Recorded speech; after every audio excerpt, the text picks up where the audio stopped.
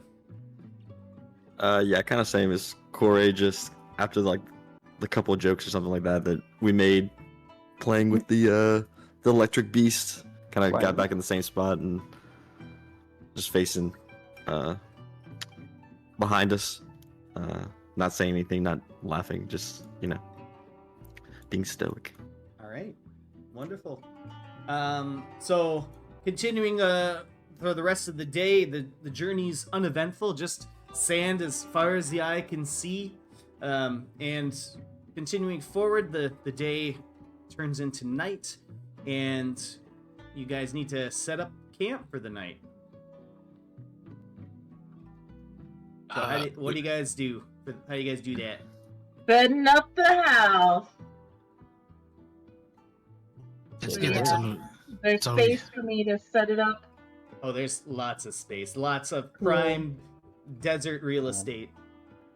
All right. Prime desert. I forget what my magic word was, so. The house is locked. The house is locked forever. I'm very certain it is blueberry muffins. Yes. You never forget it. Yes, maybe it is possible. Maybe we need to change it to blueberry muffins, so that way we do not forget. Isn't it Hideaway? It was Hideaway, yeah. Oh yeah, and yeah, very just much less enthusiasm as last time. Yeah. And the double wide trailer appears in front of you guys. Yep, Corey's just walking right in, shutting the door, going to her room, shutting the door. It is a double wide. Zara's gonna take out his his bedding, like the little sleeping bag, kind of toss it out in front, like 30 feet away from the door, and just lay down. Out in the desert? Yep. All right. You're again in the desert. Okay. Sure. Is that very comfortable, Zoe? I want to be in there with her. She's just gonna scream at me. You want to be in there with who? You know who. I'm sure she won't scream at you, Zoe. She's No. asleep already, I think. Yeah. There's no screaming. That's why she doesn't want me in there anyways. I'm sure that's not true either. No, all ducks are welcome in the quack house. We're all quacked up. We're all quackers. I won't go until she says she's sorry. You are waiting for her to apologize to take advantage of the shelter? That sounds silly, kind of. Maybe. Imagine it's Okay. not silly. It's Okay, no, it's not silly. No, that makes perfect sense. wrong. You should certainly wait for her to apologize. Look, Big Brother Midas, you should definitely go talk to her. Big brother. I thought you didn't have any more siblings. I Oh don't. yes, surprise. Surprise again! Let's go. We're actually related. Wait, where are we We're going? not related. We don't really You are his anything big brother? alike. No. Why would he call you his big brother if you are not his big brother? It doesn't matter. Wow, look at the time. Shouldn't you be doing anything else? Did you just Aladdin? ask me what time it was? No. I think you did. No. I No. think he did. I No, think he was going to tell you. please. Because it is like No. 3:35 p.m. on the Wednesday, whatever the 10-day is day for, in this 10-day, in the month of this month, 3:35. Definitely later than 3:35. Yeah. It's AM. Oh, okay. that's AM. that's real early, but all right. Yeah, the sun goes down at the weird time. Our sleep schedule is all fucked. Yeah, no, I think this is broken. Oh, God. I don't know. Wait, let's try again. Wait, no, that's What time that's is not it? necessary. It is. It's like about. Oh, I don't know.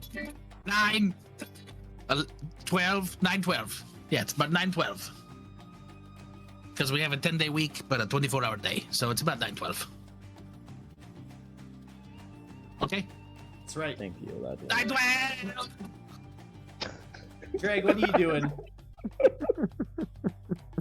Drag's just shaking her head and laughing at Eladrian and his ridiculousness. And then she's going to turn around and she's like, well, I got to sleep this off. And she waves behind her and walks into the hideaway and finds a place to lay down. All right. Sounds good. And so, Corey, you're kind of in bed for the night? Yeah, like not like in sleeping yet. She's clothed and has like her hair up and stuff, and she's just kind of looking out the window, looking up at the stars and the moon, and waiting for the others to like come in and kind of settle down before she tries to seek out Czar. Okay. And Midas, Eladrian, what are you guys doing? Playing patty cake. No. Patty cake. Baker's man. How many cakes can you patty? 1, 2. Come on, Midas. I just imagine Midas is just staring at him, not even like engaging. He's just like taking the hits. She's like, what? 3. Midas. 4. Do I do Midas is gonna just look at him, just stand up and walk away. Midas, come back.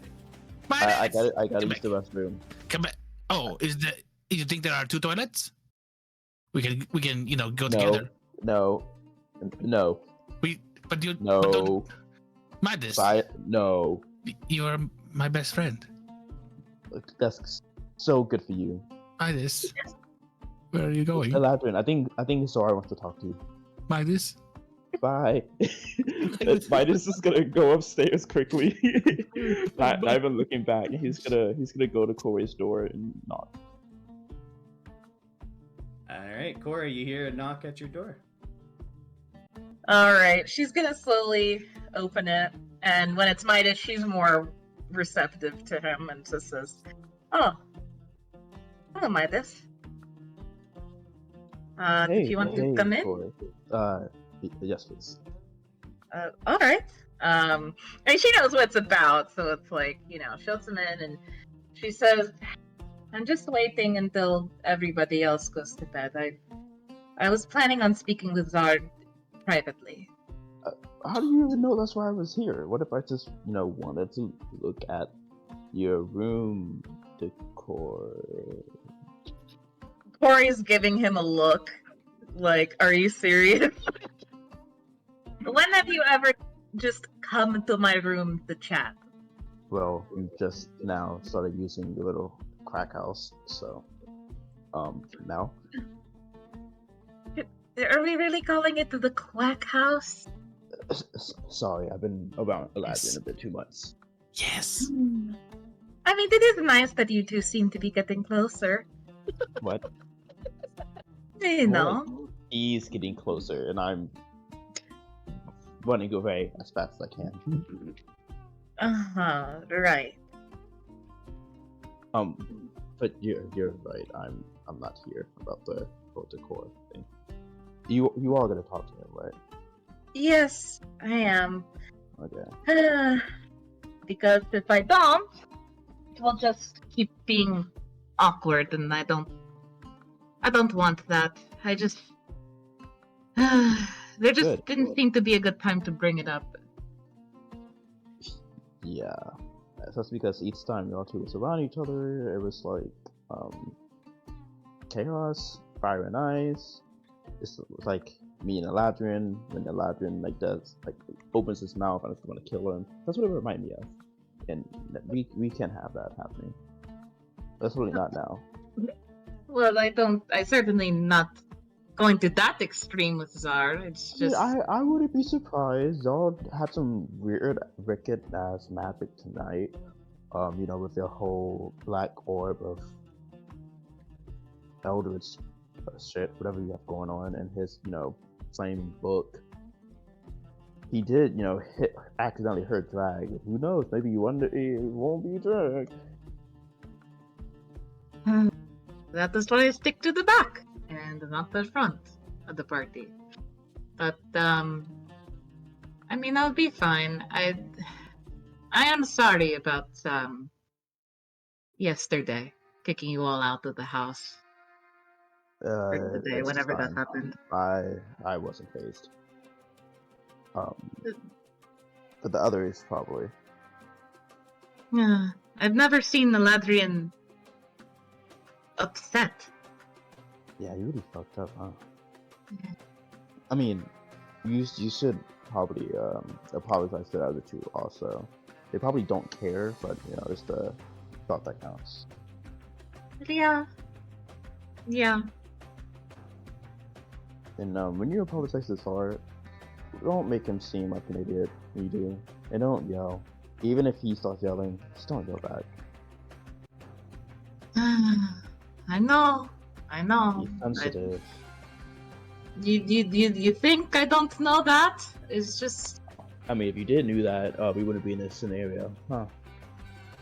It's just he just says things sometimes. They're just so.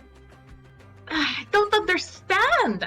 He's just and he just runs off and does things on his own sometimes, and then gets just in a world of trouble. And I don't want Did you that. never do any of that? Well, it's different when I do it Why is it different? because it's me, and I know what I'm doing. Did you know what you was doing there? I Or do don't you have know. to find out? Did you fuck around and then find out? But, Or do you I just know beforehand? just know things. Zara knows a couple things, but we just have to trust him a little bit more. Even though he looks like a kid, talks like a kid, acts like a kid, and I'm pretty sure he is a kid, we do need to treat him a little bit like an adult. I'll do that when he does the exact same. When he mans up, then I'll treat him Right. as a man. Boy, you're not his mom.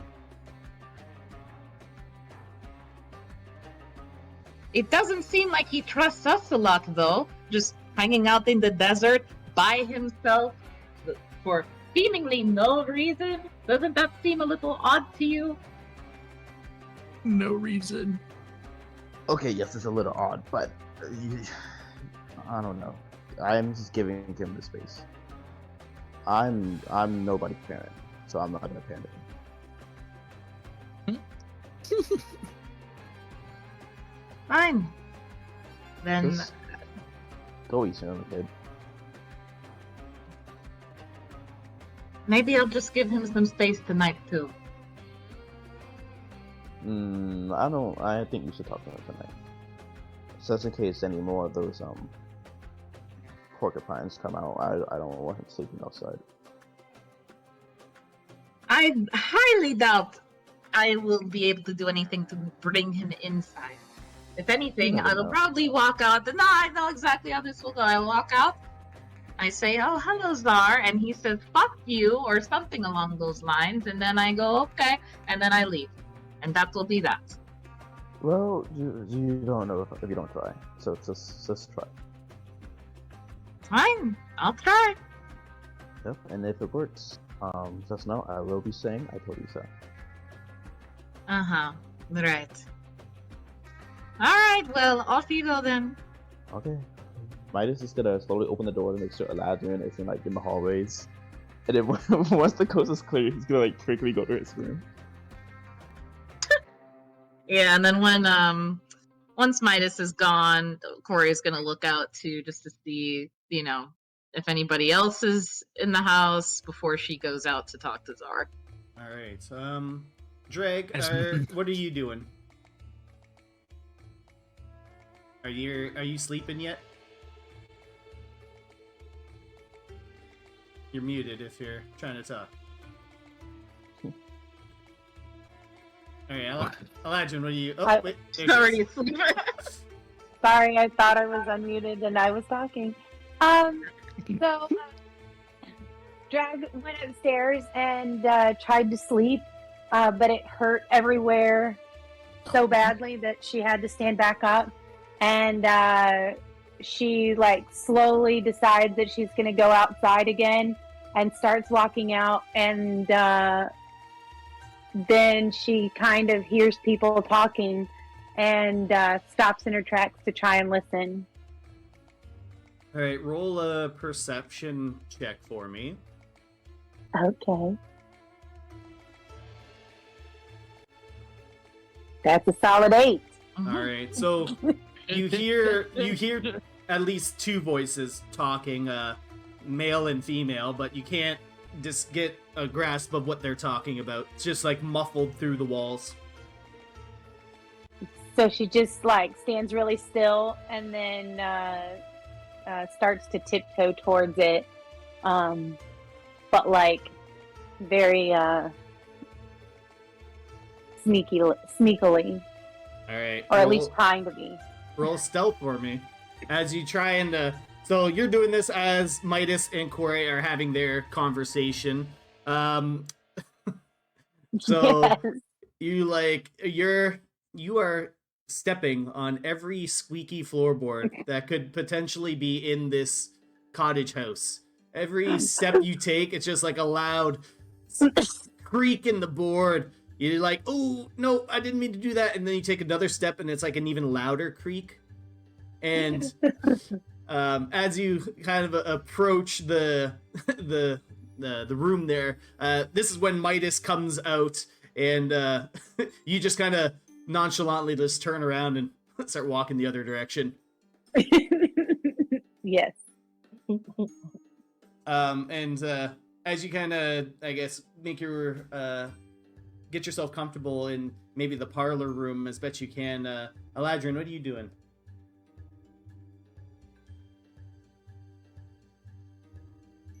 Yeah, I was muted too. Good job. So I know that Midas was creeped out for a second. As soon as he opened the door and stuck his head out or whatever, I perk up my head and I start sniffing the air. Midas? No, must be my imagination. And then you see Drag just kind of as Midas opens the door, Drag just walks kind of awkwardly, quickly out of the hallway. It's you're not Midas. What are you doing? I thought you were. No, I'm not. I thought you were sleeping. What are you doing out now? You are wanting to. You want to have a. What are we doing? Is it? Can we have you want to have a drink? I think I need a drink for sure. Oh, good. I have my mug here. You have the mug also, yes? I think so. If not, here, just open up. I'll pour you some. Okay, open. Ready? Yes. Here. Yes. Okay. Open. Here it comes. Ready? I'm gonna roll a d6 for aim. Sure. Okay. Yeah. I make it in your mouth. All right. Yeah. I pour it right into the mouth. Drag's bent down and with her mouth open. Just I'm tell me when. Just give me a signal when you are done. I mean, it is never ending, but wow, this is impressive. You are still going. Just tell me when you want. Whenever you're ready, I will stop the pour. Just tap me on the shoulder or something. Damn, lady, what is going? This is magic in itself. Okay, I just got. This is. Okay, then she taps him on the shoulder. Oh, I guess that's enough for now. That is if I had a medal, I would give you a medal because that was truly amazing thing to see. Wow. Well, thank you. You have never shown us that skill before. And then goes and sits down, on a couch or something. The little the corners of your mouth. And Yeah. Sitting down, you do still wince a little bit, Drag. Ugh. So what is your plan for the rest of the evening now that you are, have had whatever? I mean, I don't know. What is next for you now? Do you want to play like a game of cards? Do you want to write a song together? What do you want to do? Do you want to? How about not? Why don't you go bother Midas? That'll be funny. Okay. Or that would work. I will do that. I will go to seeing if the Midas is around. I thought I smelled him a minute ago.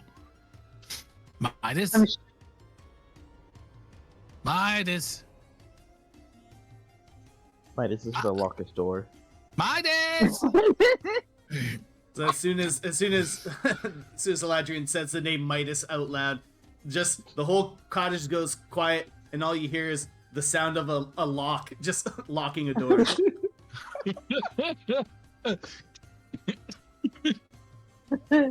So I'm like, all right, I will go find him, and then I'll start walking around. I'll start walking away or whatever, and then she can, and I'll just start headed back up towards the rooms and start to peek in every room, and I will just go by the locked door and be like, oh, it is locked. Like it doesn't, like, I don't know the difference. It's just a locked door, whatever. Like, this is a place where there are people in the rooms anyway, so like, why would it make a difference that the door is locked? It's probably the Midas. He wouldn't be hiding from me. No. He is waiting for me with open arms. He's wanting me to have, we are going to have wonderful time having a sleepover. Drag, after you dismiss Eladrian, what are you doing? I'm just gonna sit there with my head back and like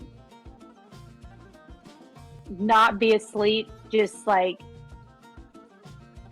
ow, I hurt a lot. So you're just kind of sitting there, just breathing through the pain, hoping and waiting for that monumentous amount of alcohol you just drank to start taking effect and numbing the pain a little bit. So in short, she looks like me after I mow the lawn. Oh my god. And Zara, what are you doing outside? Zar's just kind of laying there, taking like little rocks out of the sand and throwing them as Fox anything just catches them every time. He's just kind of doing that. All right, beautiful. So a little bit of time passes. Drag, you kind of start falling asleep as the alcohol starts taking effect, and you're getting a little bit wobbly and sitting down in the chair. You start very audibly snoring in the chair. Yeah. And Eladrian, your attempts to rattle and jingle jangle at Midas's doorknob after 20 minutes of doing it nonstop have not been effective at getting Midas to come out. Yes. And you kind of give up a little bit and you head to bed. Whatever, Midas. You will pay for this. And at this point, Corey, you kind of reflect back on the conversation you had with Midas, and you feel like, it might be the good time to have that conversation with Zar now that everyone's kind of asleep inside. But not only that, you kind of feel a little bit like you need a little bit of air as well. Yeah, so she's gonna step out, and of course, like not 30 feet away, Zar's just doing his thing. So she's just gonna stop short of him, like just keeping her distance a little bit, and she just takes a deep breath, and she says, Zard, can we talk?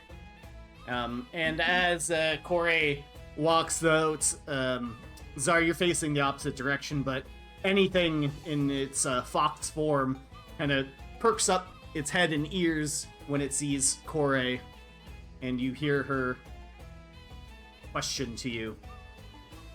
kind of reaching down, throws another rock, and it kind of just skips past anything. And without even looking at it, he'll just be like, "Did you come to say sorry?"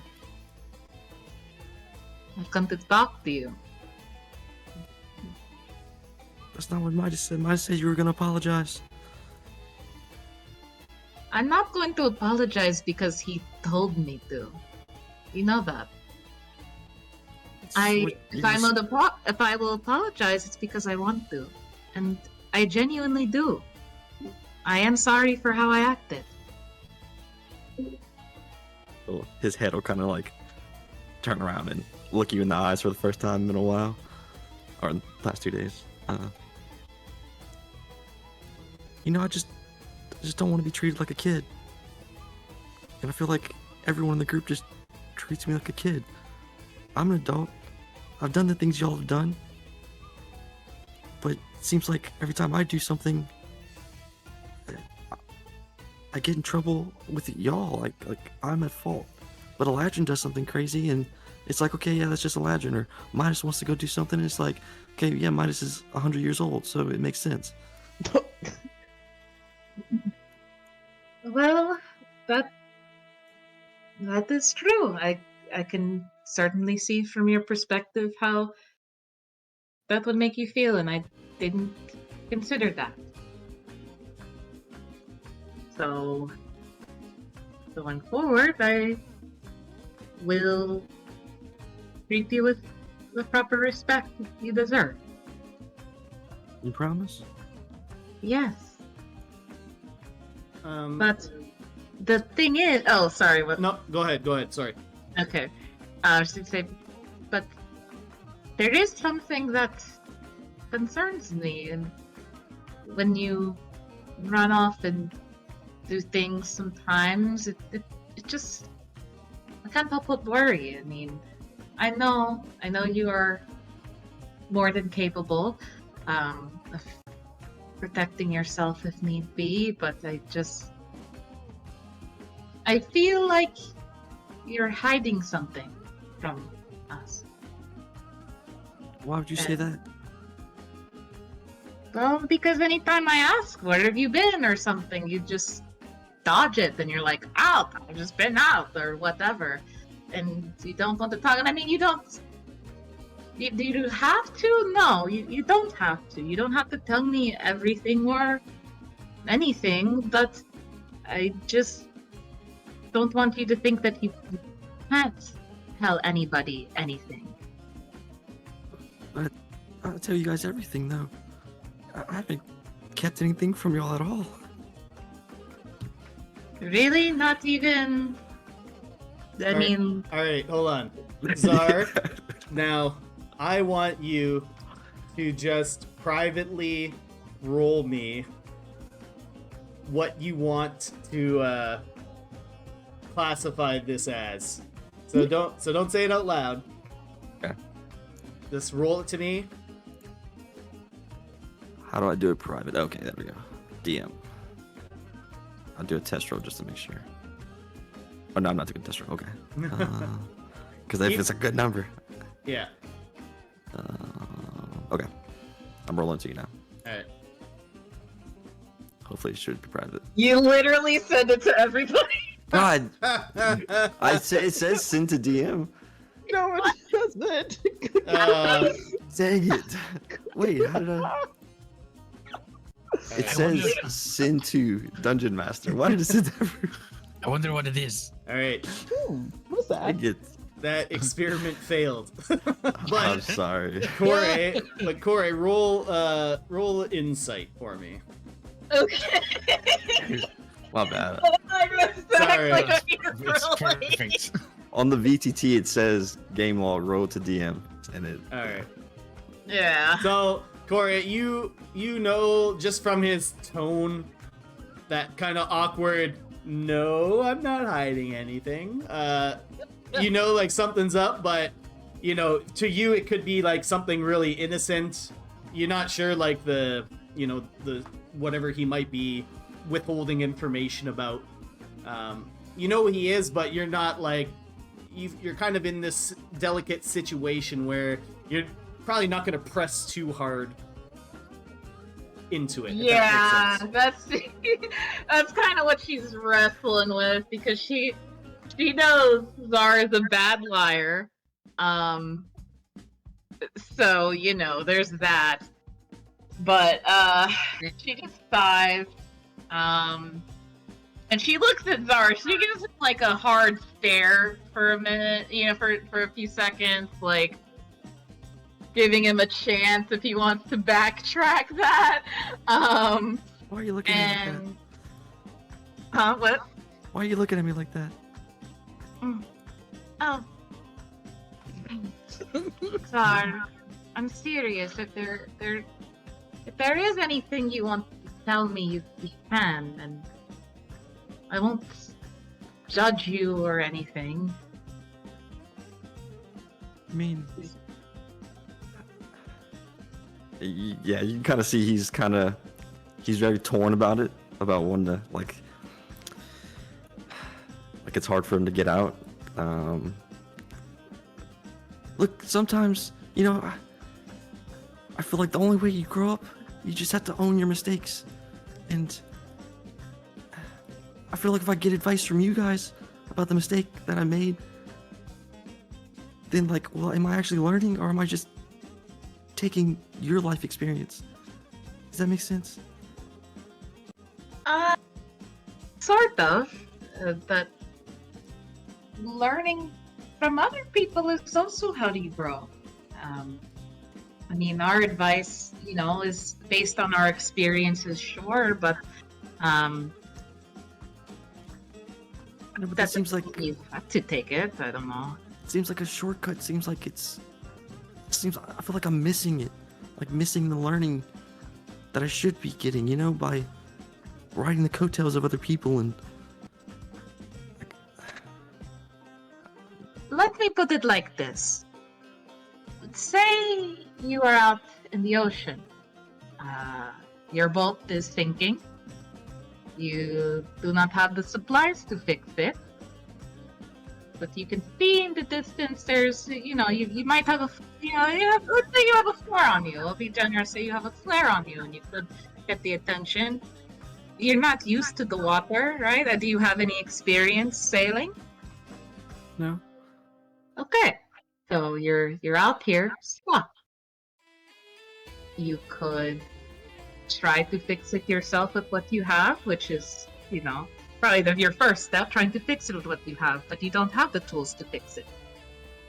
So you could keep sitting there. You can ask for help. But is that cheating? I mean, no, but in my mind, I think sinking I would learn a lot more, because the next time I wouldn't make that same mistake. And I'd True, because you would be dead, so you wouldn't make that mistake. Well, I mean, I have pretty cool magic, so I don't think I'd die, but. I don't think I'd die. In the middle of the open water, with nothing else around you for miles and miles and miles and miles and miles. I mean, just like in the White Sand Sea. And you'll somehow be able to fly to shore, wherever that might be. Yeah, I mean, it's a hard one to crack. Yeah, I'm just saying it's okay to ask for help. We can't face things in life alone. We could try, but we always need a little bit of help. All of us, at some point or another, and that's okay. It doesn't mean you're not confident or not competent or able to do it. It just means that it literally just means you need help. Yeah, but so far, you guys have been treating me like I'm incompetent. And asking for help would just solidify that. So I feel like me doing these crazy things on my own, and it's like kind of a way to prove to y'all that I am grown up, I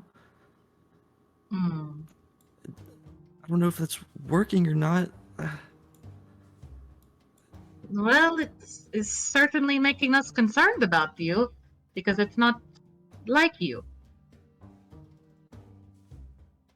Yeah, but you gotta change. You gotta grow. I'm trying to grow. I'm trying to spread my wings. I'm trying to fly. And you can do that on your own. I haven't been giving you the chance to do that, have I? No. Well, how about this? I will. If you want to do things on your own, then I need to trust that you can handle it. But if you can't, and you really need help, you can talk to me, and we can figure it out together. It doesn't even have to be me. It could be Midas. It could be Drag. It could be a Ladri. It could be maybe not the Ladrian. Maybe not him. Anybody else. You can come and talk to us, and we'll help you because you are a friend. I know. I think I just forgot that for a second, you know? I kind of got cocky, complacent, comfortable. Things were just going too well, you know? Like, I really do feel like we're invincible. Well, we're not. I mean, look today, we like destroyed those monsters. Like, they didn't even stand a chance. Me and you blasted. Me, you, and Eladrin, we stood in the back and we just blasted them. I mean, you saw Drag, right? And Midas, they took a hit. They took a few hits, and it's good to remember that at any day, not every day, something could happen, and any one of us might not be here the next day. It's just the way life is. We're not invincible. Yeah, I guess you're right. Look, you could kind of like starts blushing a little bit. And looks away. I am sorry, okay? I didn't mean to scream at you. I didn't mean to make a fuss. I felt like it was kind of the only way to get you to respect me. Look at me like as an adult. And I forgive you, and I understand. I just, I mean, I was young and rebellious as well at one point in my life. Not saying that you are that age that I was, but I get it. I mean, yeah, I am pretty young, so. But yeah, it's all right, Tsar. I'm not mad at you anymore, and I hope you're not still mad at me. I'm not mad. And I'm not disappointed either. I really am sorry. I do want to be a duck. I know. All right. Do you want to come inside? There is, a whole room for you, ready and waiting. Yeah, I'll be in a second. I could make you a muffin. Can I just say that muffin was really good, by the way, and I hate myself for not eating it. Oh, it's all right. Don't hate yourself for that. I can always make you another one. So, I'll get started on that, and you take your time. Yeah? Yeah, sounds good. So as you guys finish this conversation and kind of looking out into the desert, you guys start to see like a small bluish hue glowing in the distance, maybe about 100 yards away, and it continues to get a little bit bigger and bigger as it seems to be coming closer to you. And as this light begins to crest over one of the nearby dunes, you guys are able to make out about 20 or 30 spectral humanoid figures in the distance, maybe about 75 feet away, just kind of standing in a line and just kind of looking at the home. I want you guys to roll perception for me. All of us? Aliens! Are No, they aliens? Oh, not I hope outside. they're aliens. You're sleeping, buddy. Aliens. I was like, I didn't think so. Can you describe that again? So is the light coming from the Yeah, creatures? from them, yeah. Okay. From these spectral creatures. And Corey, with your 17, you can get a good view of these specters as they slowly get a little bit closer to the home and where you guys are currently standing. Being able to see a little bit more details of these ghosts, they appear to be dressed in a way that's familiar to you. They kind of wear the attire of a compatriot that was traveling with you not too long ago. And a lot of these people have similar markings to Kozin. And you can see a large variety of different ages in these specters. You can see some young adults, you can see some elderly women, young children, growing boys and young men and women, and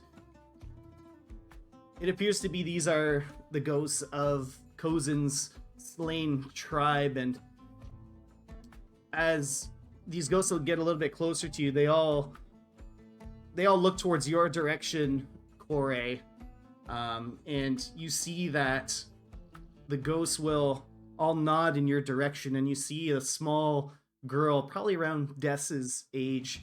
She gets a little bit closer to you, and she's probably maybe like 20-30 feet out, but you can see a small, shy smile crawl up on her face, and the ghosts then all begin to vanish and disappear into the night sky above.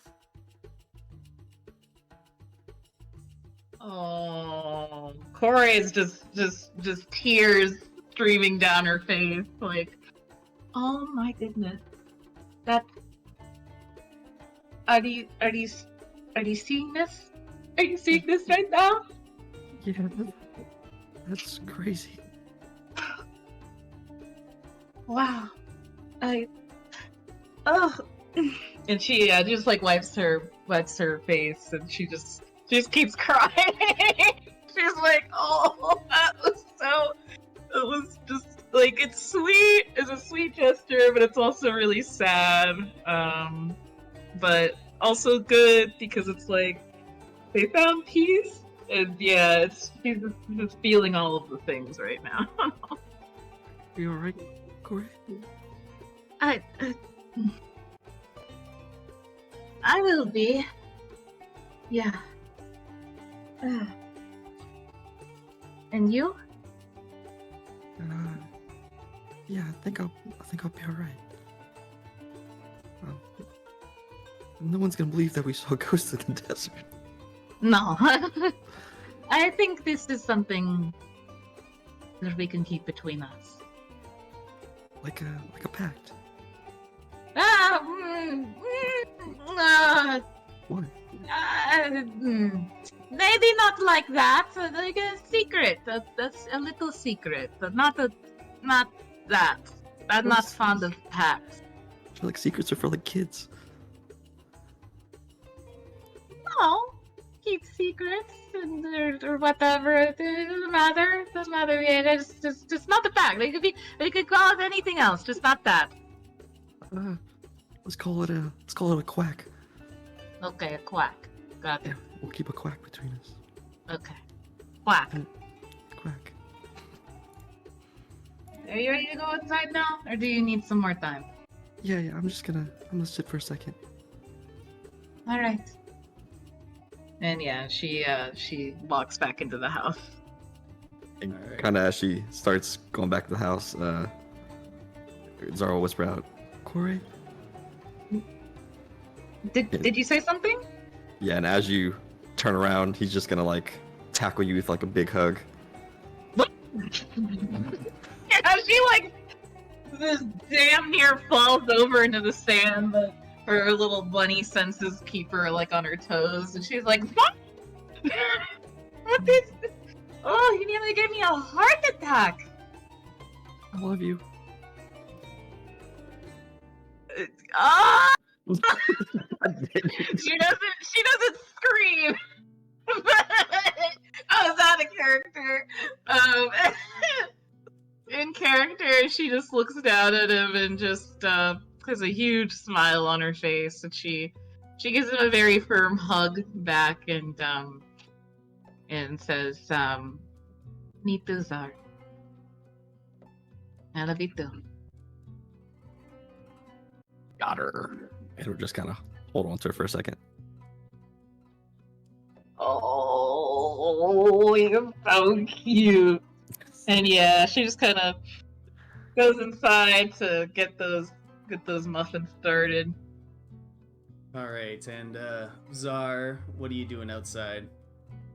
Yeah, just gonna sit in the sand again, kind of looking at anything, thinking about what just happened, thinking about everything that's happened, and feeling bad about what he did. And Anything comes up and kind of curls up in a ball, and it's fox form and just sits on your lap. he'll kind of take his hand and kind of rub in between the horns on the fox. You know anything? We got a good group. And you just feel like anything just kind of reposition itself and just get more comfortable in your lap. All right. Anything else, Czar?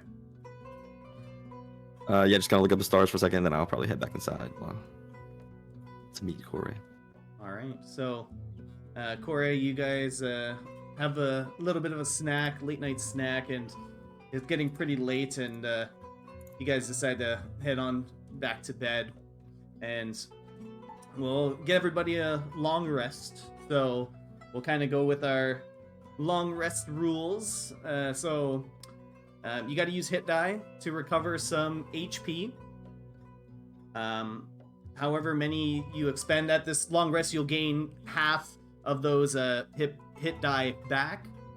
Half of your max hit die, I should say. So if you need to recover hit points, roll however many hit die you want at this point in time.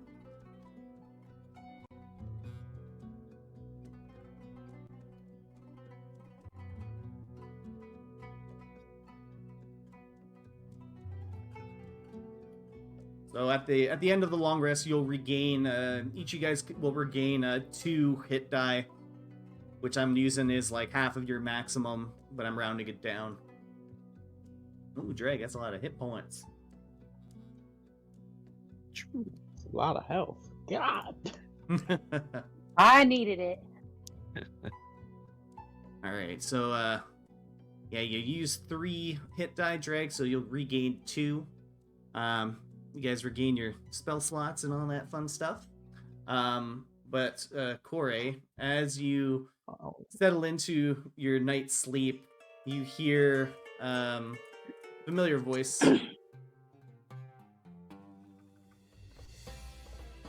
Corey.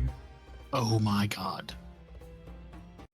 You know, you're like a really shitty roommate. You know that? Well, I heard you talking about making pacts with other people. Were you really offended by that? I thought it was just Czar, being Czar. It wasn't any real fact or anything. I mean, with all that,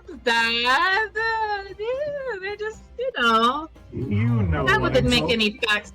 You that know, wouldn't I make- don't like competition, Corey. I don't like competition. Oh, and there isn't any competition. It was a quack. It was not a fact. It was a quack. Well, let's just be sure that you remember why we made our pacts. And As you try and get a restless night of sleep, Corey, when you wake up in the morning, you're going to suffer 1 point of exhaustion. Ugh. That was in character. Out of character, I'm just like, That's on me. this might my as well bad. happen. All right, and before we get started with the next day, let's take a little break. Cool. Woo-wee! Sounds good. Hot dog. All right, so let's What are we meeting up? let's take 5. It's 5 minutes. Yeah, I gotta clean up some of these nugget boxes. Eat all 50. I think I got like 15 left. Let's go. So you guys wake up to a new dawn. You know, Why'd you put on a little makeup? some relationships have been mended, and you guys are Let's go survey with the shake-up. preparing for the morning. So let's start with Dreg. How are you feeling after nursing those wounds all night? After I took that gigantic drink and passed out, I feel a lot better this morning. Beautiful. And what are you doing to kind of get your day started? Well, I woke myself up by snoring too loud. And so then I was like, oh, and I like stretched, and I feel so much better that I hopped to my feet, and I go over into the kitchen, and in my head I'm like, I'll put something together, but really I'm just looking for something that Corey already made. Lucky for you, there's some leftover snacks from when she was making some stuff for Zar.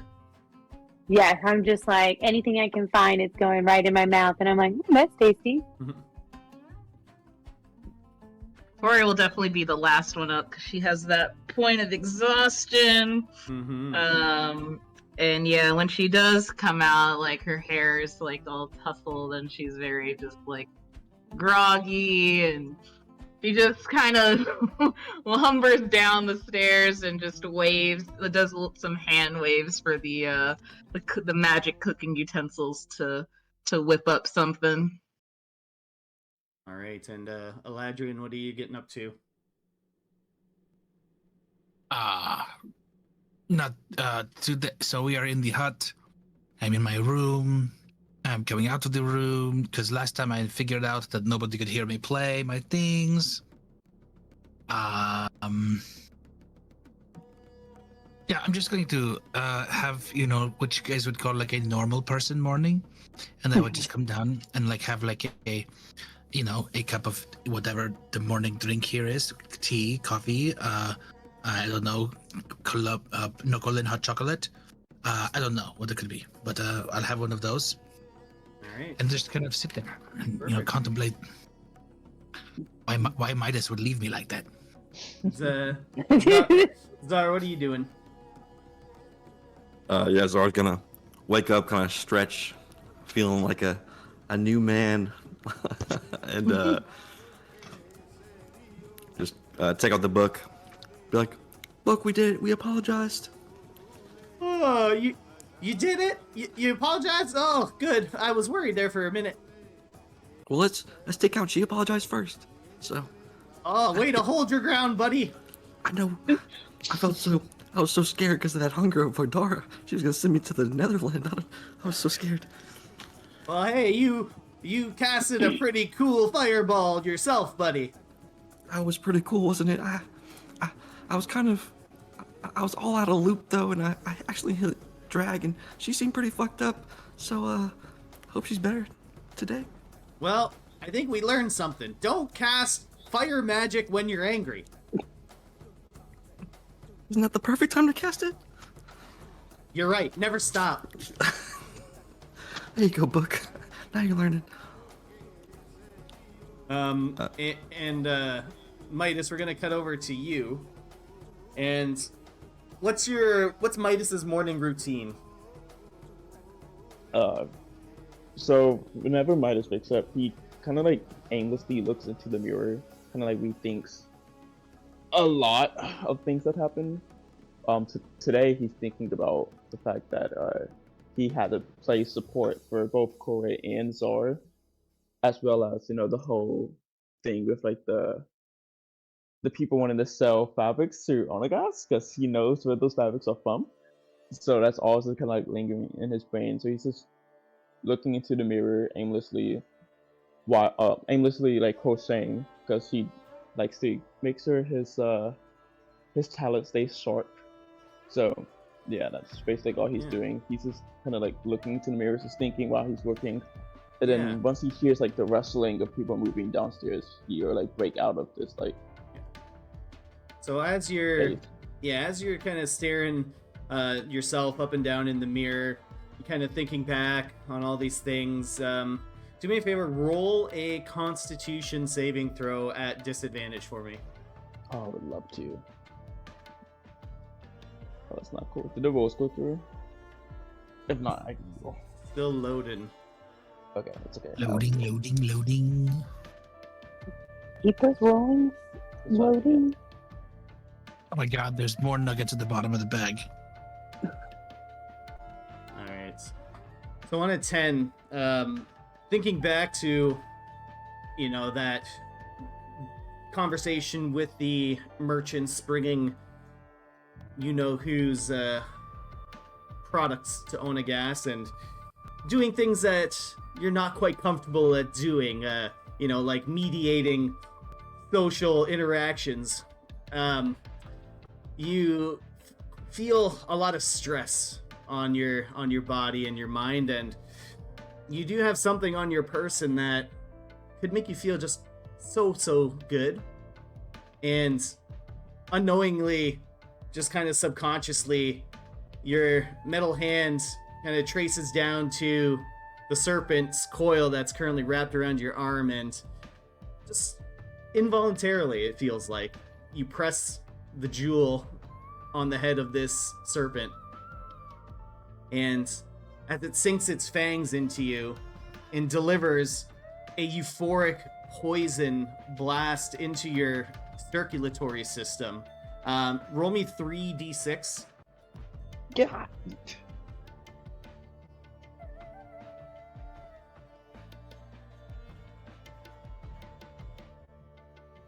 Alright, so you take 10 points of poison damage as this serpent's coil pierces into your hand and delivers the poison, while at the same time, the serpent's coil causes your body to turn into like a non-corporeal state as you float there in a gaseous form, just hovering above the floor just a little bit, and you're kind of just lost in this feeling of euphoria that the poison is pumping into you. So what is how does Midas react to something like that happening? Yeah, well, Midas would kind of like shine, not a like upsetting one like he normally does with Eladrin, but it's one of like euphoria. Like he can like feel like all his burdens being lifted off of him, no pun intended. For this split second, at least for these few seconds, he feels at peace. He feels great. He's not worried about anybody arguing. He's not worried about potentially getting devoured by a black spear of destruction. He's not worried about his past master and his tendencies. He feels great. He's kind of like enjoying the moment, really. Yeah, and you kind of feel yourself. How do you think, if Midas was floating and he was feeling all these great feelings, do you think he would stay stationary? Do you think he would float up? Do you think he would float down? What do you think he would do? Midas would, he would just float up a little bit. He wouldn't like, because I know he can't go through walls with visibility. He wouldn't stray too far away, so he'll stay near the crack house. But he will, like, for the moment, like enjoy the like. Would you kind of like pass through the roof essentially, like yes, outside a little bit? Okay, so yeah, you feel kind of this like lifting up from your chest cavity, kind of just you're slinked back, just enjoying the feeling, and you pull yourself through the roof and out into the sun, and you don't feel the sun's warmth on your skin, but you still feel just that intense feeling of euphoria as the poison just courses through your body.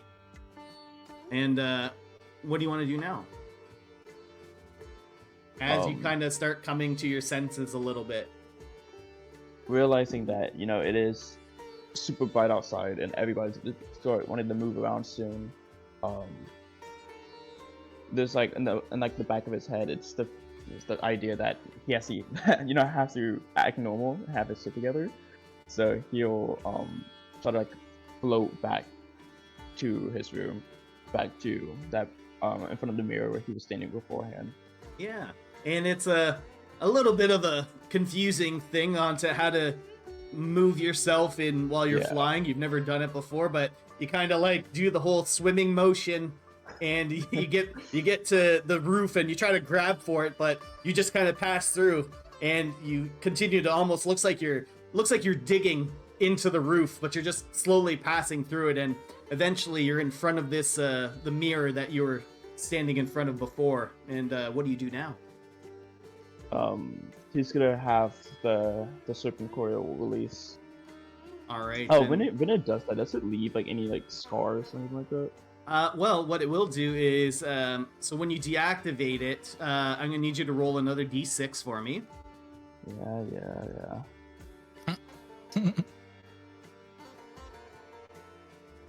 All right. So, the serpent's coil, not like the last time, but this time the barbs didn't seem to get stuck into your skin this time, and you're able to easily remove it, and just small little traces of bleeding are erupting from the bite marks as the serpent's coil resumes its immobile state on your arm. Well, nice. Well, Midas is gonna get dressed up. He's gonna put on his lovely clothes, like the wraps on all that covering up, the scars. He's gonna wipe the blood off of his wrist and then cast cure wounds on him. So that way, because I'm assuming he looked, even though like it felt nice, he probably looks bad from the poison initially. It's like you're coming down from a trip and you just got that like haggard look on your face. Like you just So he's gonna cast cure wounds and kind of like wipe his face with like the towel he used. Yeah, sure thing. Gonna make sure nothing ever happened. Yep. And it didn't, because I'm at max health. Perfect. And yeah, now that he looks presentable and like the gold standard, he's gonna leave his room. All right, so you leave your room and you join the rest of your compatriots downstairs in this cottage house, and you guys know that you're probably not too far away from the first and last outpost. You'll definitely make it there by midday whenever you decide to set out this morning. So now that everyone's together, what are you guys doing before you set out?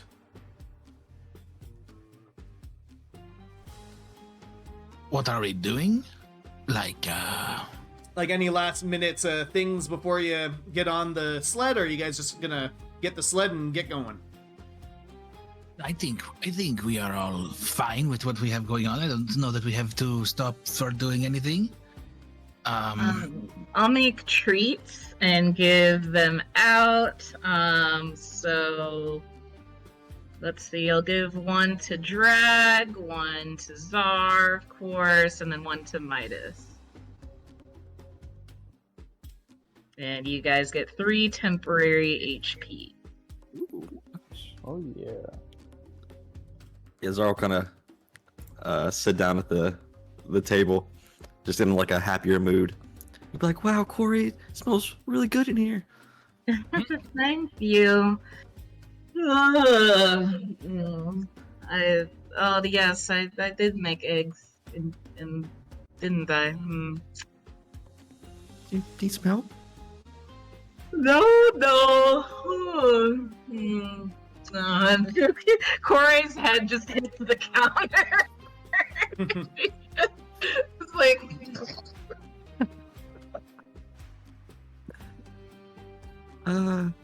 Did you not sleep last night? What? Huh? No, sleep. I did that. Okay. Anyways, everybody eat up. Yeah. Y'all are talking to each other, or at least towards each other. We're fine now. It's okay. And you can say it. You can go ahead. Go ahead. Do it. Midas is gonna crack his knuckles and clears his throat. I told you so. There it is. Yes, you did. You did tell me so. Y'all should Wait. listen to me more. I Midas? don't have bad ideas. That I told you so almost felt as good as that drug trip you just went on. Yes. That's what I was thinking in my head. I was like, yeah, this is gonna feel good for him. You were saying something, Zara? I don't remember if I was. So I'm happy y'all figured y'all stuff out. Now we can carry on from where we're here. So where are we off to after this? First and last outpost, correct? Yep. We have to return the sled, and then it'll be in the clear. We won't be in the sands anymore, which is so relieving. Yes. Oh, relieving. I kind of miss the cold. I'm not gonna lie. I also have a penchant for the cold. Are y'all serious? You don't like the cold? Well, no. At least when the snow gets in your mouth, it melts. Out here, the sand gets in your mouth, and it's like, you know? That is one way of describing the difference of the snow and the sand. Yes, that is right. I mean, I guess you can also get snow in places you didn't even know you had. But you just melt. See, so it's not the same. Yes, you're right. Yeah. So, like, what are we? Okay. Yes, this is good. I like it for the snow. So we're going back to the snow. I don't think we should. I was feeling more like Glassmore. I mean, why would we go back to the snow? Why would Cracknor? I mean, what's up there? We can More go snow? and we can what's it called? We can free the townspeople from the evil mayor. We have a snowball fight. But that's not our goal. Yeah, What that if- is that. We could make it our goal. Yeah, we could. Mm, We can make No. anything our goal. Yeah, we could That- make it that our is- goal. true that we can make We're kinda anything our on a goal, but I'm should just we? saying, I mean, is it a bad idea? I don't necessarily think so. It's not the worst idea. Yeah, see, But- so maybe Yeah. it's a good idea. But let's remember why we are here together. We're trying to get to these relics. So Thank you, boy. yes. So Oh, the relics. yes. Yes. Why did you not just say so? Well, I think the book is pulling us back towards Cracknor. So, yeah, I think it's telling us we need to overthrow the government in Cracknor. I think the book may be telling us that we need to go and find some of this knuckle and chocolate. You know what I'm that too. saying? That's Yeah. maybe what it's telling us. Maybe that is what the book is saying. Maybe the book. I think I hear it. Yes. Oh, hello, book. See, you hear him now? Yeah. What is that? He's even The telling third us one. we How should. convenient. Oh! Here, hand me. Oh, you want me to hold you? Yes, here. Hand me the book. Hand to me the book. Yes. See. All right, No, book. I'm not gonna Come. hand you the book. Yeah, just no, put it in my hand. Nope. You hold it. I will hold it also, and we will hold it together. And Nope. for us, it's Don't okay. touch it. Don't touch the book. Don't do No, the don't. book. But it's. I hear it in my head telling me to take the book. Yeah, And you can hear it while it's in my hands. But it. It's my book. Okay. This is getting weird. All right. So compass book. Yeah. Oh, see, it's pointing to Nokolin, the forest. We are going to have to get the chocolate. You can see it even though it's closed. Yes. I can see it even if it's closed, as Might well as when it is open. I can hear. Hello, book. Book is telling me. It's saying it wants to have a chocolate smear on its pages because that's how it likes to taste the chocolate. Ridiculous. All That's y'all how- I are- love chocolate too. See, we are now of a majority, and the majority says to the chocolate forest. Fuck y'all and this majority.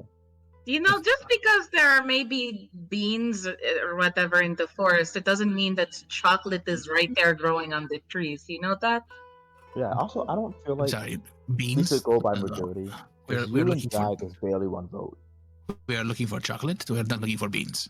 I mean, she's like 8 feet tall. She's like 2 votes, actually. I would argue half a vote. I think our leader Mhm. said that she is like 2 Have you votes. listened to what comes out of her mouth? Yeah. She has a screw loose or 2 or 4. What are you doing inspecting her Oh screws? my goodness. Look, if there is a relic in the Nobland Forest that we can for sure see with the compass, then of course we can go to the forest. If there is not a relic in the forest, we are not going into the forest. But maybe.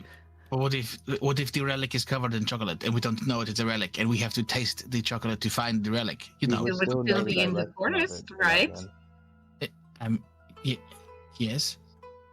Maybe we should get stronger and then we go for the next relic. Because you never know Yes. who could jump out his neck. Kasna's still out there in that dragon. They can get to it before we do. What if we bribed Kasna with chocolate? I don't think that would work. God. What if she really likes chocolate? What if it's been like a long time and it's like if childhood thing? If they get the relics, then we're all fucked. Well, Yeah, but we outnumber them. But with what if the we could relics, trade? we have 3. They have 1. Yes, That we have we 3. know They of. have 1. Get more, right? They can get the more and easily overpower us. We need to get on the road. And I move think No, it's- there's only 5 pages in the book. We have the armor, the bracelet, and the gloves are back in Vrento. And old boy and the dragon, he had the crown. So there's only one thing left. So really, we're winning. You know, in an odds game. Okay. Well, So I let's like take winning. the lead I mean- and go get the relic. Yeah, but then what do we Yes. do once we get the relic? Do we like disband? I don't want to disband. Well, I mean, I would imagine we would get the relics and then. Yeah. Well, there's still a threat that we would need to take down, right? So we do that, and then. Yeah. Then what?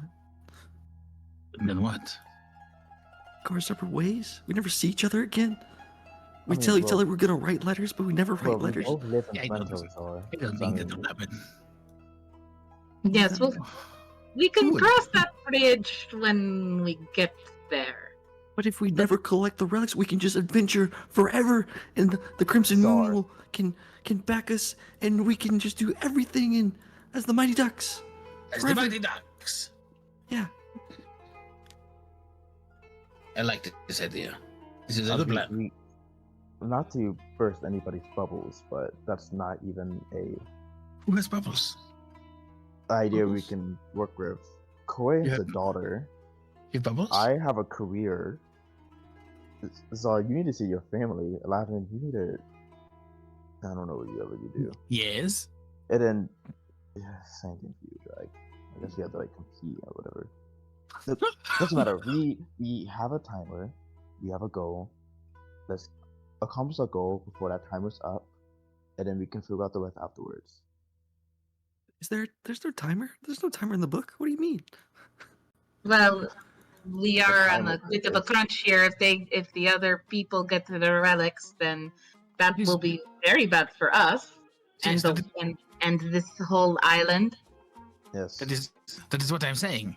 We should, go to Lakeshire and get some of the knuckle and chocolate in order to trade for the relics. Oh my god.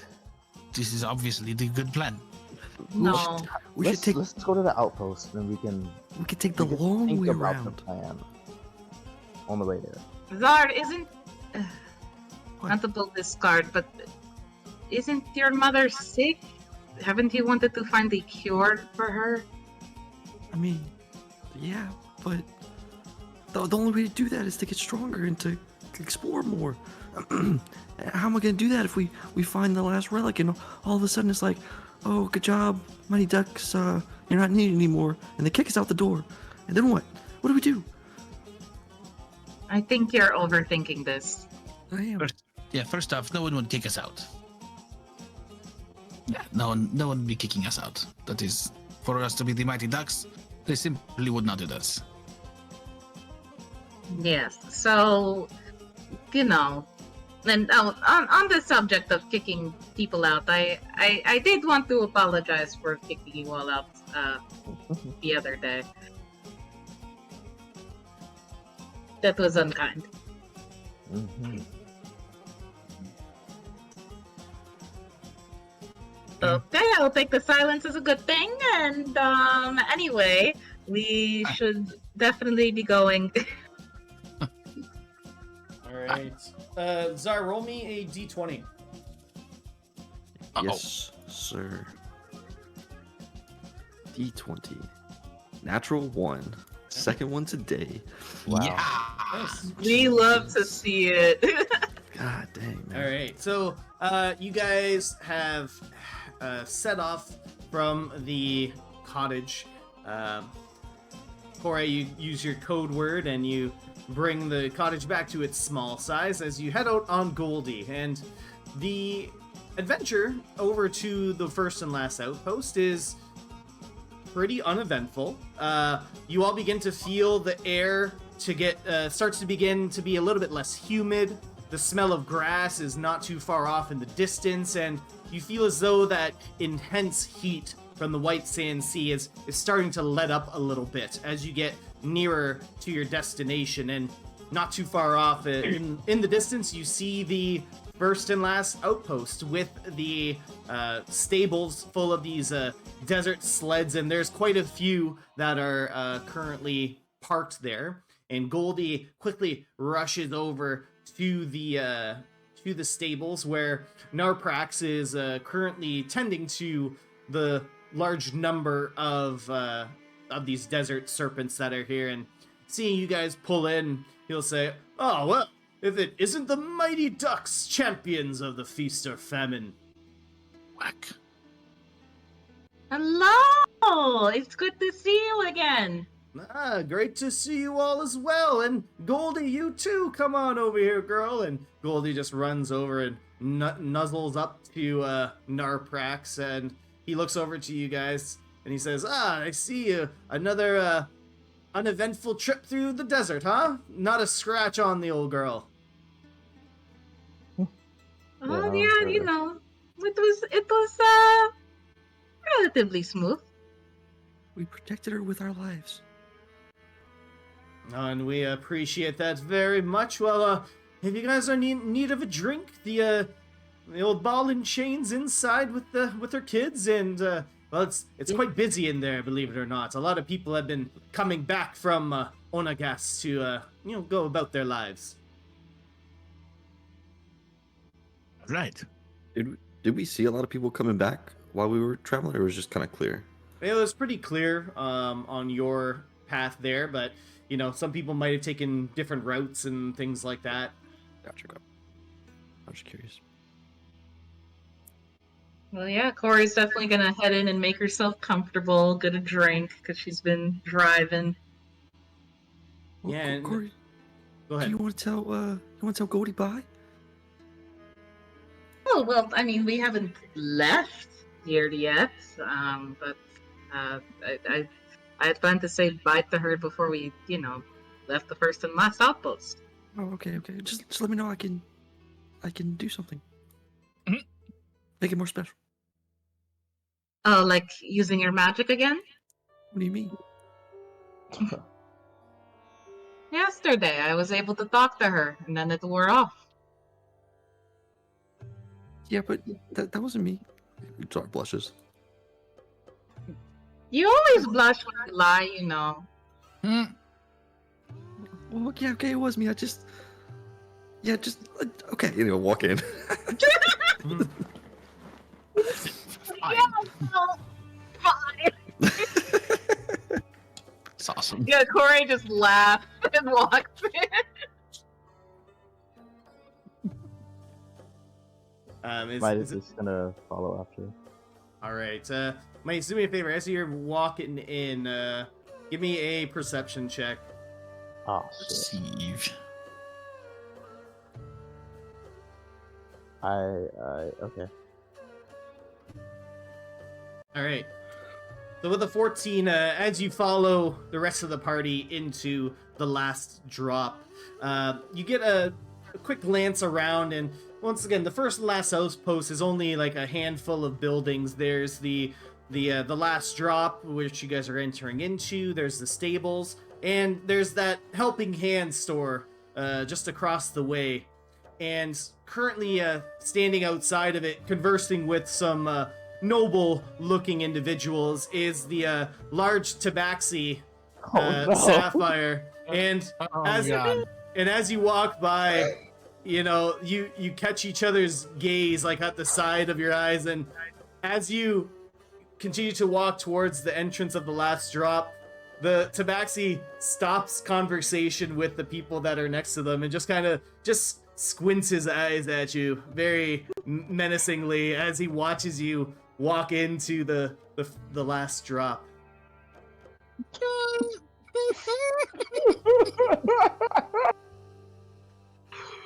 And as you guys enter into the last drop, you can see it's quite busy compared to when you guys first arrived. A lot of small little adventuring parties are, passing through.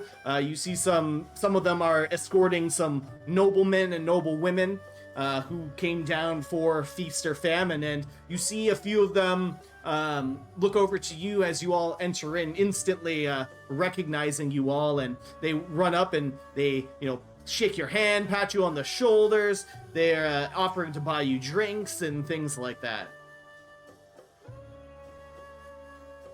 Haha, quack! And Quack, baby. the nobles and some of the adventurers, they join in on some quacking with you all, and as some of them are conversing, Corey, do me a I'm favor. honored to be quacking along with you. Do me a favor, everybody roll perception for me. All right. So as the place so is good. pretty raucous, a lot of people having conversations, things like Dear that. me. Damn! All right. So you guys can hear some of the nobles talking back and forth. You hear that some of them are heading to Balin to set off on a ship to head back towards the mainland. They came specifically for the feast or famine.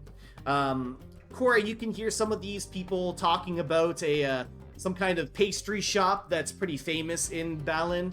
You didn't quite get the name, but you did hear that there's some kind of pastry shop and some very well-known pastry artisan there. Midas, you can hear people talking about some new fashion coming out of Glasmont. It just hit the shelves very, very recently. It's starting to flood the market inside of Vrento as well. Oh, hell no. And the rest of you just kind of hear just general noise about future travels and stuff like that. You can hear one nobleman or two adventurers that are escorting the nobleman talking about returning to Balin and saying that they need that real famous shipwright to help manage some of the mending on their ship. They ran into a couple of rocks on the way into Stellaris. As you know, the exterior of the island of Stellaris is covered with a lot of jagged rocks on the outside. And so, yeah, that's kind of what you guys hear discussed around the last drop. And also for time frame, it's probably only around like noon at this point. You guys made some really good time traversing the desert. How many hours did it take to get there? Just because my treats last 8 hours. Yeah, you definitely you guys left in the morning time, probably like four hours. Okay, cool.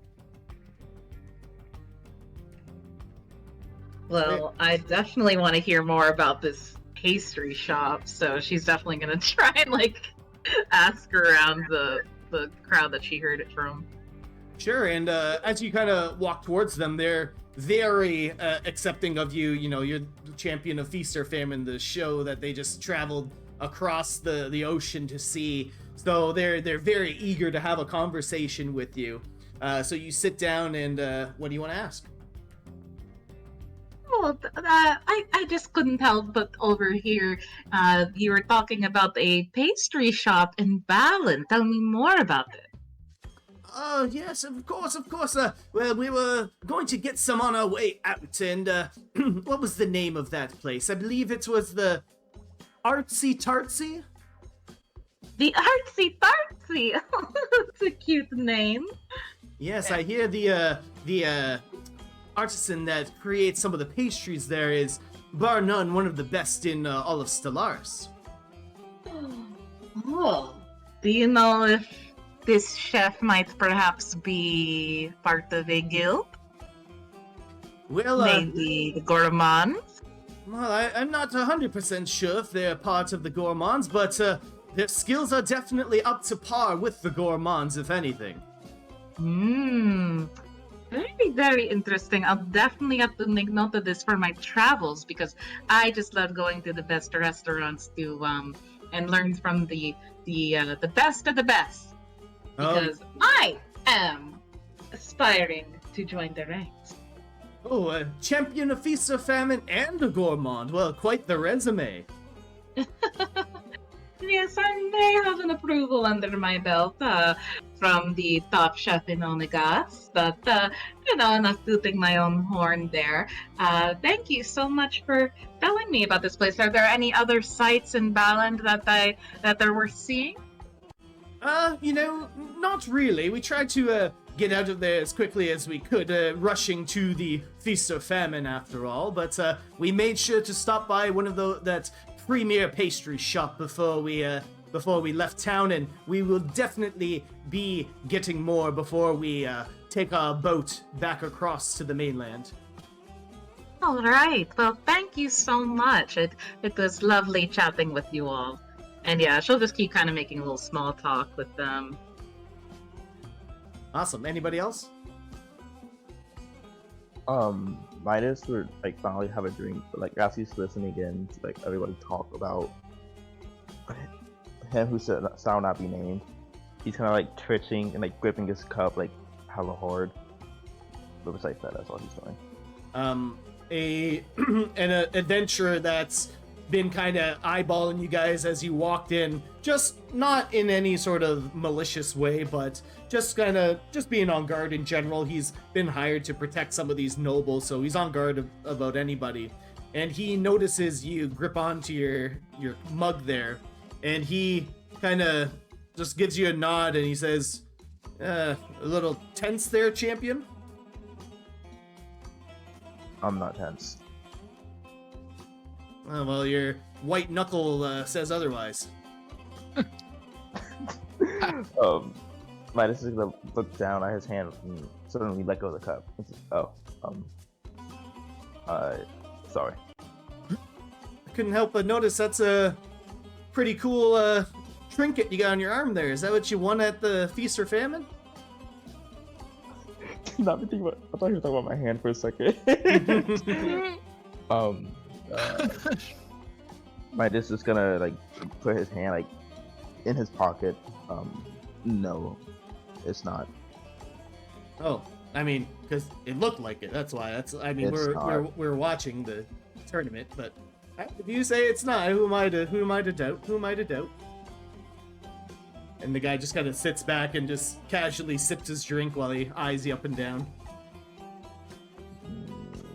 Did you want something? No, not at all. Okay. Drag, what are you doing? Drag has issued a very loud challenge to see if anybody can outdrink her. And she's sitting over at a table trying to win that bet. Waiting challengers. All right. You see a pretty big and burly adventurer come up, and he's still a little bit shorter than you are, but he accepts your challenge there. and Yes. you see the workers Yes. of the last drop kind of running around with their with various cups and things like that. You remember to be Joffrey and Lara, who are kind of feverishly serving food and getting drinks out to people. So Luna sees that you are setting up to get ready for a challenge, and she brings you whatever you need. Am I within? Are we all? We can all see this happening, right? Oh yeah, she Drag just shouted out that she wants to challenge somebody. So Yeah. So I'm just gonna nudge. I'm just gonna slap Zara and be like, "Wow, hey, watch this. I have first-hand knowledge that this is absolutely going to be a crazy competition." Okay. I was pouring my cup, and she never told me to stop. She just kept going and going and going and going and going. It's like, Oh. Yes, we will watch. We will watch this. Ready? So Yeah, fine. you want to put a bet? Yeah, you want to put a? Shall we collect bets from the people? Yes. Yeah. Okay. Yes. All right. With a bet, we have bets. Place your bets here. Place your bets. We are the bookies. That is us. We are taking bets for the fight. Five the gold. drink- Five gold for the big girl. I mean, big dragon woman. 3-1. Yeah. 3-1 odds. 3-1. That's right. Yeah, 3-1. The big guy wins. 5-1. The big girl wins. I mean, how can the girl win anyway? Going right? once, going twice. Sold. The person in the lucky hat. Is that what we're doing? Is that how bets work? I don't know. Okay, it sounded good. no one put up any money to bet, but one nobleman did stand up and he says, "I'm not one for gambling, but I will pay for all the drinks that they do consume." Oh yeah, very good. Very man. good. Thank you, Eugene, or whatever your name is. You That's just look like a pretty Eugene to close. me. It's Eustace. You're kidding me. I have a cousin named Eustace. Oh, is that your cousin?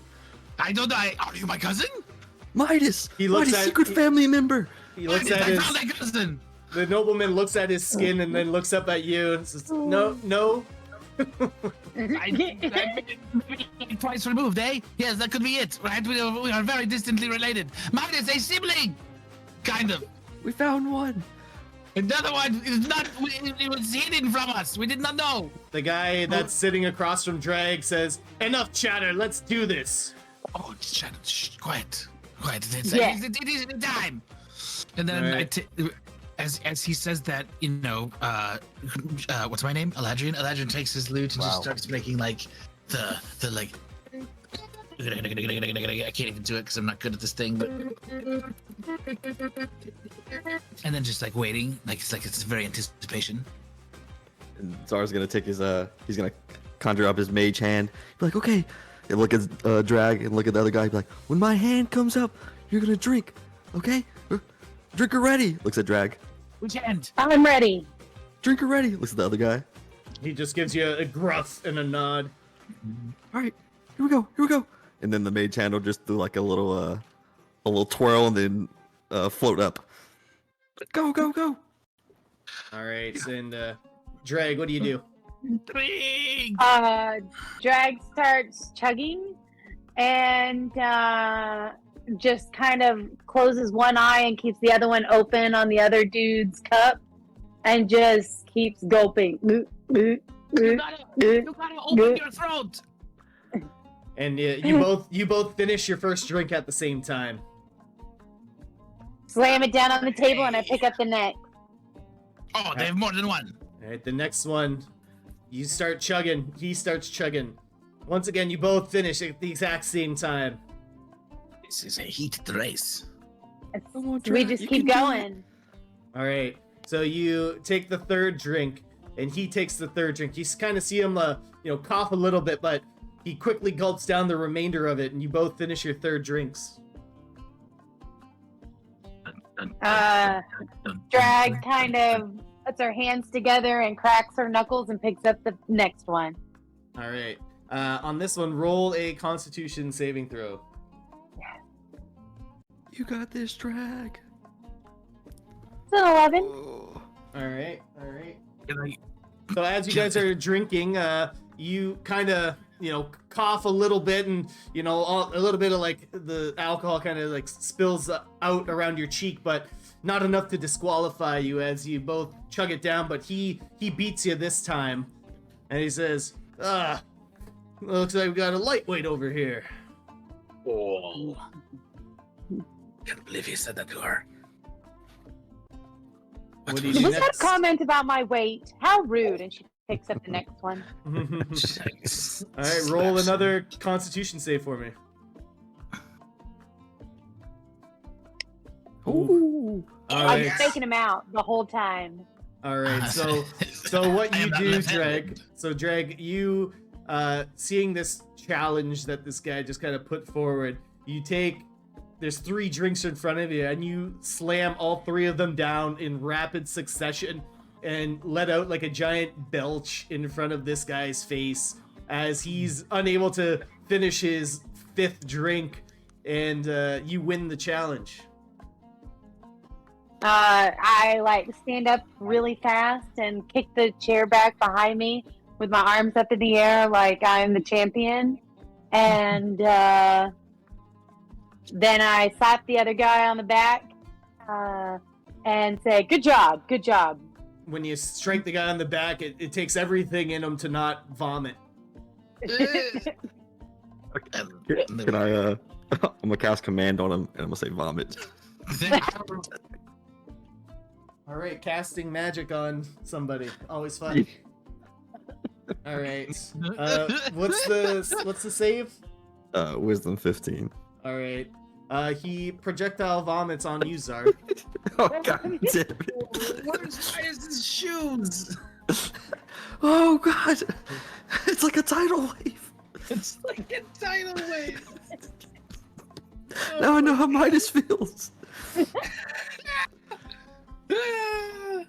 I'll wipe the vomit from my eyes and kind of look at Drag, be like, Drag, that was awesome. The big guy, Yes. the big guy gets up and he says, "Oh, I never puked. Who did that? I felt it was you." Boo! He This points over guy to you. sucks. He This guy points at sucks. you. Boo! This guy comes up to you, Zar, and kind of grabs you by the collar, Whoa! I wouldn't do that. Bonus action, Misty Step. and you poof. And where do you poof to? I'm just 10 feet away. All right, so you poof, and you're like right behind him, and it startles the guy as he sees all you mighty ducks kind of standing together in a V, and he second guesses himself, and he says, "Just, ugh!" And he storms out and kind of just heads outside and storms off. You can hear him stomping on the wooden platforms outside. As he turns around and leaves, I prestidigitate Zar's clothes clean and then do the same to his clothes and make them vomit stained. Well, I don't think he needed to do that because they already were, but even more. I made him smell worse then. all right, there you go. So he just, as he's leaving, he just smells his armpit. He goes, "Oh." Yeah, that's what you get for messing with the ducks. As he walks out, I'll hop up onto the table, grab Drag's arm again, throw it up into the air, and be like, "That's how the Mighty Ducks party!" All the noblemen and adventurers kind of give a rousing cheer. Yay! Everyone's happy. And everyone's happy. All right, and as you guys kind of settle down a little bit, it's still pretty mid-afternoon, like only around 1 o'clock or so. What are you guys off to next? Where are we? You got the first and last outposts. That's what I thought.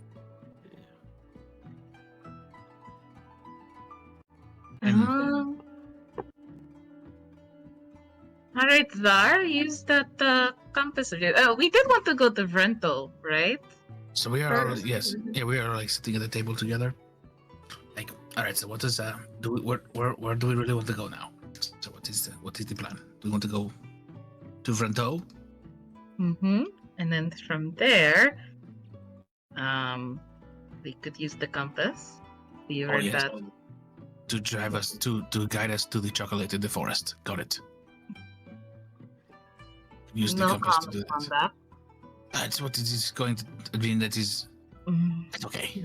It's okay. Yeah, for argument's sake, yeah, sure. Mm-hmm. And yeah, I knew I would win you over. I did want to make a stop. Now, if we're going in that direction, of course, but I would like to check in on Quinn and Valican and give her some of the earnings from from the feast and famine. If that's all right, and see my daughter.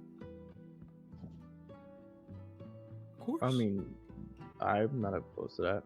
Who am I to stop you from seeing family? Ah, good. That gives us an excuse to stop by Vrento in a way, so why not?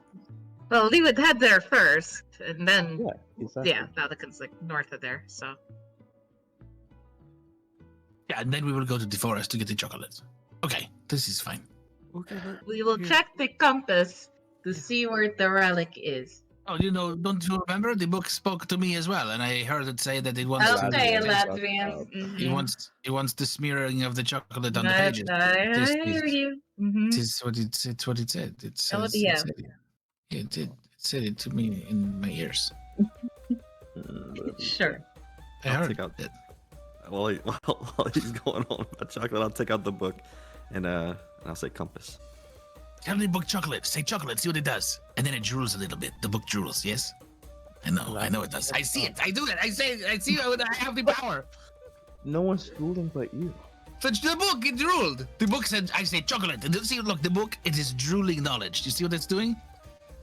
No. Because, not I mean, doing it's anything. books can't drool like water, because they don't have, like, saliva. So it has to drool like knowledge. You cannot see it because you're not smart.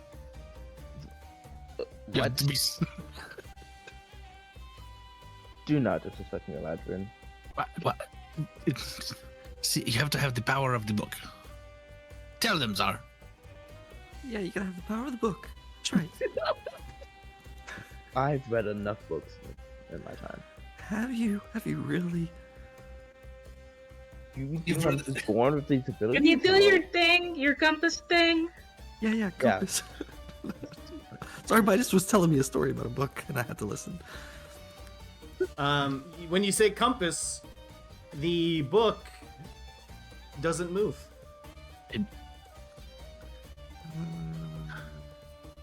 Hey guys, the book didn't move. What? Because it is conflicted. It needs to know Ladrin. that we are. Yes. What will you say next? What am I going to say? What am I going to say? You know. Finish the sentence. We all need to be united on what the goal is for us to do. And obviously, that is for us to go. Everybody on 3. Ready? 1, 2, 3. Get chocolate. See, this is the problem. Oh. So are you saying compass to find a relic or chocolate? Here. I only trust you with the book. You hand it to no one else. Okay? You're really going to prefer? You're going to let her touch the book? I'll let her hold it. I can talk to the book. The book talks to me, and you aren't even going to let me hold it. Look, Legend, I trust you with all my heart, but not with my books. You want to rub chocolate in it? It says that it wanted a taste of the chocolate. Yeah, It has been around for hundreds of years and has never had the taste of the decadent chocolate. I'll give Corey the book. Alright. Who should take it? Just be 5 seconds. 5 seconds. 5 seconds. The compass? The book doesn't move. Okay, your book's broken. Yeah, I told you. Maybe you were too far away. From the chocolate. Yes, we have to get closer to the chocolate for the compass to work. Oh my god, Elaborate. So- I'm gonna stitch your mouth shut. So I do Feel like remember eating chocolate something. then. Okay, what do you remember? When we were in Kraknar, like in Valican, in that area, and the book was pulling in 2 different ways. It was pulling towards Lakeshire, and it was pulling towards Onagas. They're both light pulls. And it's not pulling at all. Yeah, it's not pulling at all now. Okay. Well, Yeah. Mm. maybe we just need to go to Vrento, go up to the Crimson Sun and tell them their book is broken. The book is broken. But it's not working. Well, I Or the mean- relic. I mean, it could be possible the relic's been found. What if we need to like what if it was what if it needs to like a recharge? Well, we haven't been using it for days. I don't know. Are you a book scholar? I don't know. Do you Are know how you? much do you know about? I don't know. I'm throwing out I am. ideas. I'm a book scholar. See, we have one amongst us. Yes. And I know books, and when a book is not moving, then, Then what, Zara? well, I read it one time that if a book doesn't move, then Oh my it god. means we do whatever we want. We're free. We're free. We spread our wings and fly. Free. We are idiots. Yes. You know what that means? We are free to go to the forest and get the chocolate. I think a plausible theory is that we could be too far away, but if it was able to pull from Kraknar to Onagas, then I don't know about that. It's probably broken. Yes. Probably so broken. We should go to Vrento. You know, What? okay, I have another good idea. Like, I think you guys would like this idea. Oh boy. Okay. What if Does it involve chocolate? What if we wrote a letter? You know, like one of the paper Yes. birds. And, Okay. What if we send it to Zilthana? And be like, hey, Oh do you have the wow. relic? You think that'd be good idea? Do I think it No. would be a good idea to send a paper bird to Zoltana? Yeah. I mean, on a scale of 1 to 10, no. Thank you, Eladrin. Yeah, that's a stupid idea. Stupid idea. Why? No, it was an idea. Why? I mean, it was also a very The best one. it was also a very specific idea. Right. You know me, specific ideas.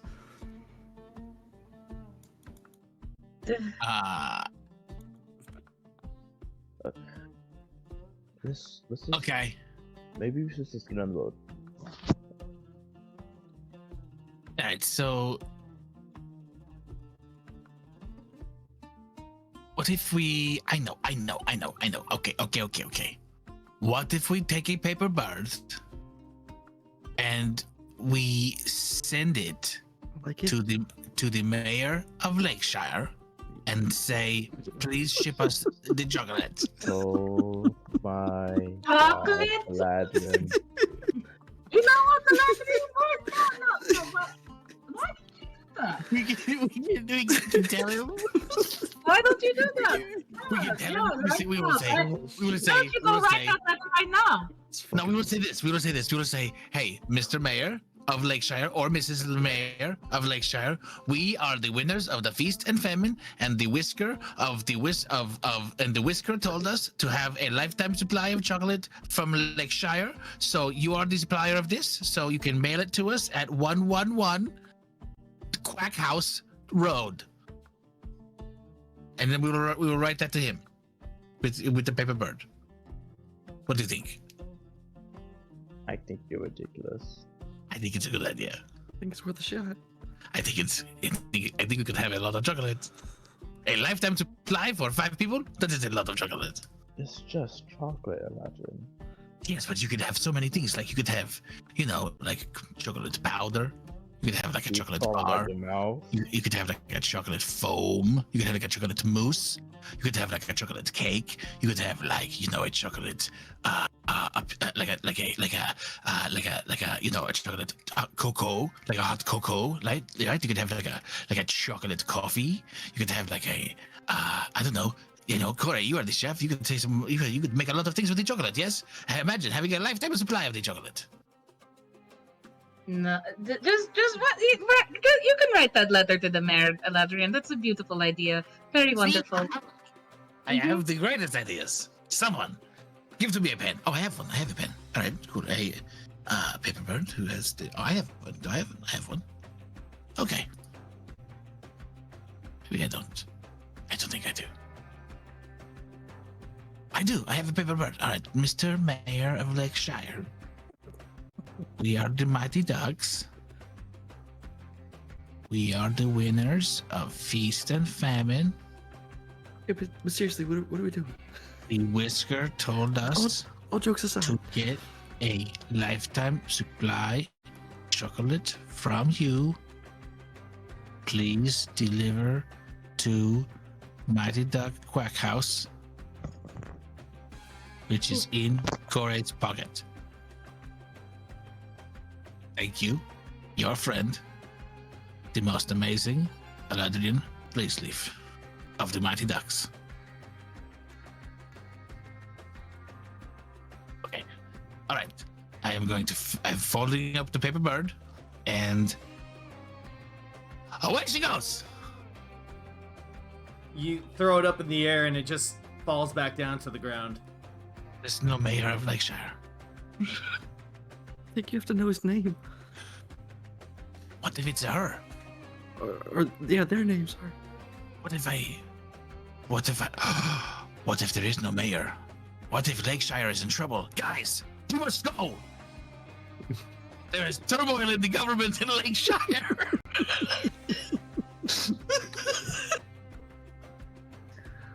we have to go save the city!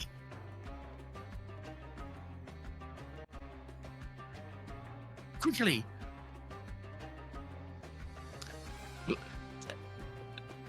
All right, All right, so no what are we one's doing? saying- What are we doing? No one's saying no! We have to go and save the government to Lakeshire! Someone say something other than involving chocolate. Let's go to Vrento.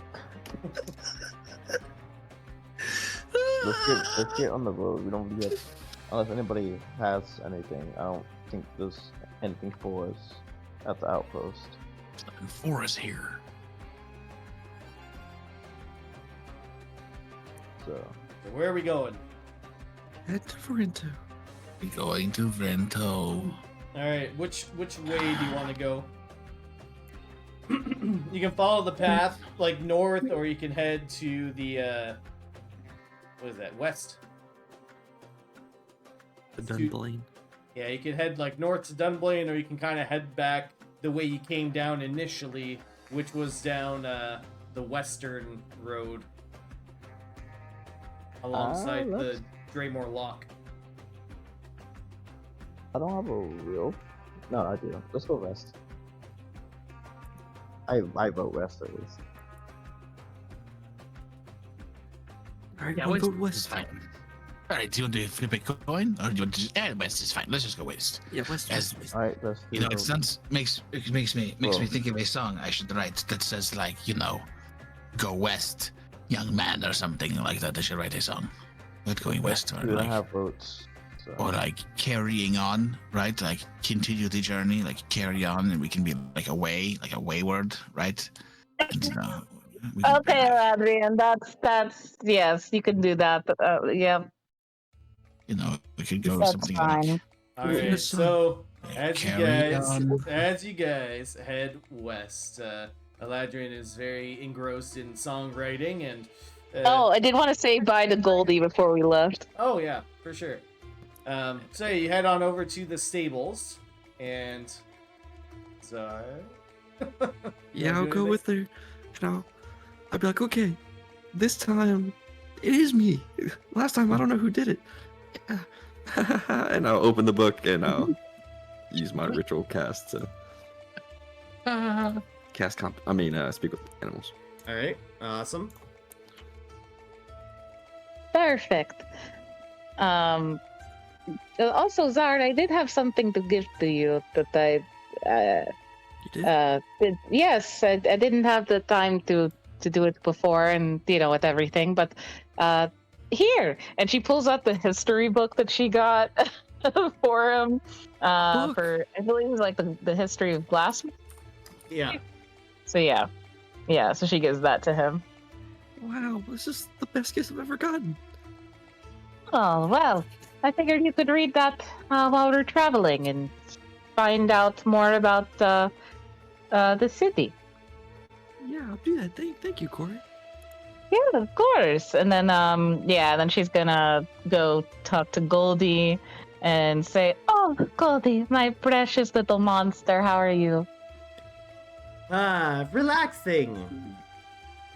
Well, I just wanted to say goodbye, because I'm going on a long journey, and unfortunately you can't come with me, but I just wanted to thank you so very much for being our guide in the desert and getting us where we needed to go fast.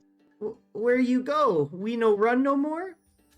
No, we can't run anymore, but if I ever come back, you will for sure be who I come to. The first person I come to, and I'll give you a big, big hug and a big kiss.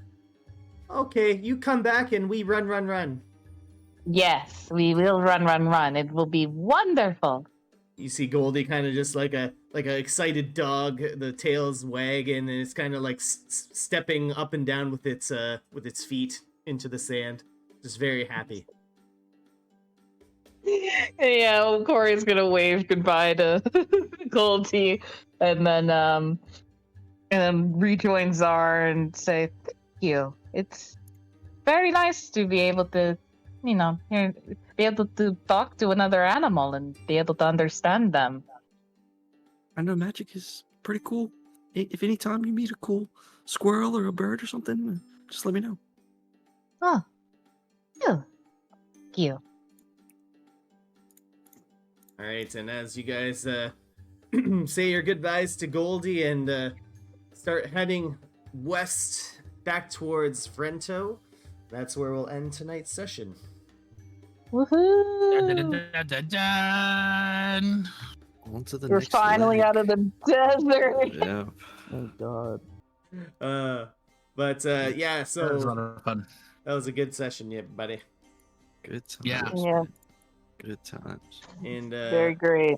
so we have a week off, Mm-hmm. and then I think everybody's good for the not next week, but the 17th. Is that the next time then? Oh yeah. Oh my god, it will be. Holy shit! Yeah, the 17th. Yep. Yeah. Yeah, we're good. That's the first Yeah. day of school. My Ooh, kid's first day of school. Yeah, so that's the first day of school for our kids. I don't like them that much, so Y'all I don't really start care. school. That'll be fine. Start school in August. I don't know. It's Yeah. America, Oh. Yeah. It depends on the state, really. the American state.